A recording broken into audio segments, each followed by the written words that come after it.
Hello guys, good evening guys. Dito ako ngayon sa sasakyan guys. Ito guys, nagpahinga.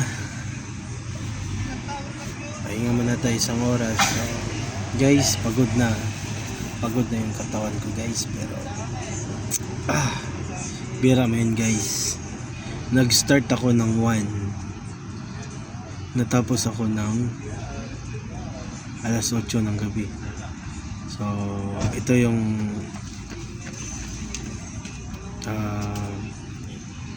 ano ko, break time.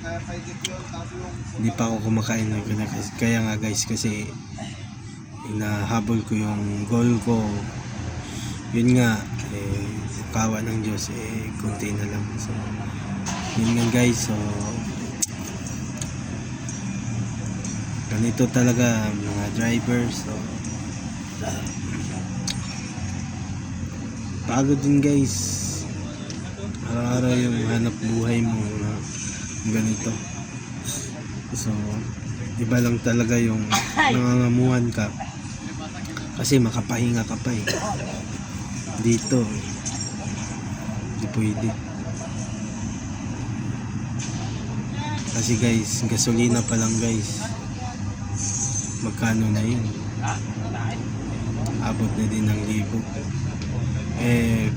Pag in case guys, maka 3,000 ka buong maggabi na yun guys. So syempre kunin pa ng gasolina, boundary pa 1,000.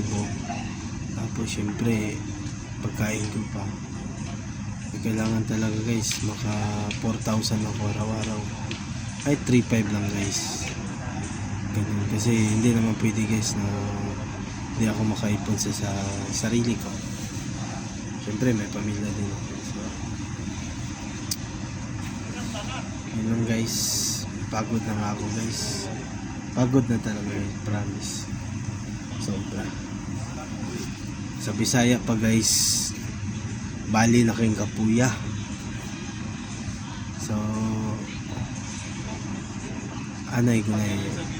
Bisag unsa nga mga kapoy guys, di ta magpadala ta guys nga.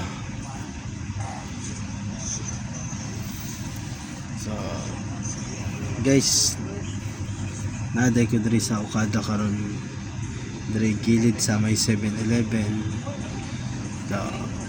Dito ako ngayon. Meron din nagtatambay dito guys sa gilid ko. So hindi ko lang ano yung cellphone guys, kasi inano ko na, sineset ko na siya. Yun lang guys.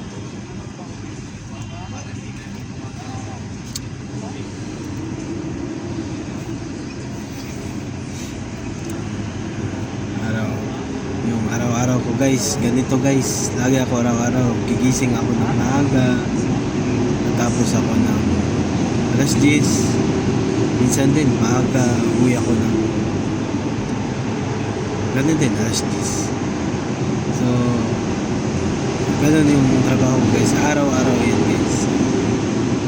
Lalabas ako ng alas 3 na madaling araw, matapos ako ng alas 10 ng umaga.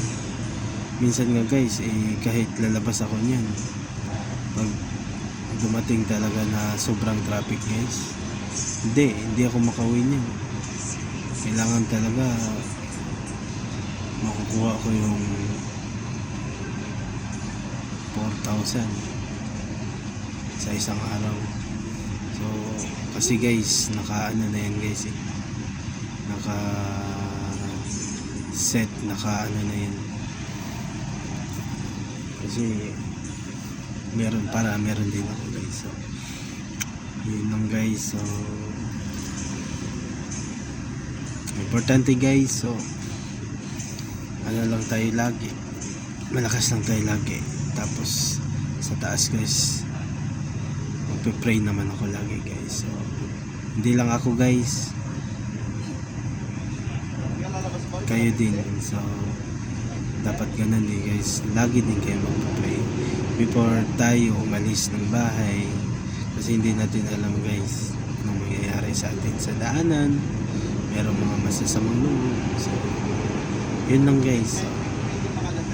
Guys, thank you so much guys and God bless. Sana guys, follow and share lang guys. So, sana napakinggan nyo to ng video ko nationwide. So, thank you so much po and God bless.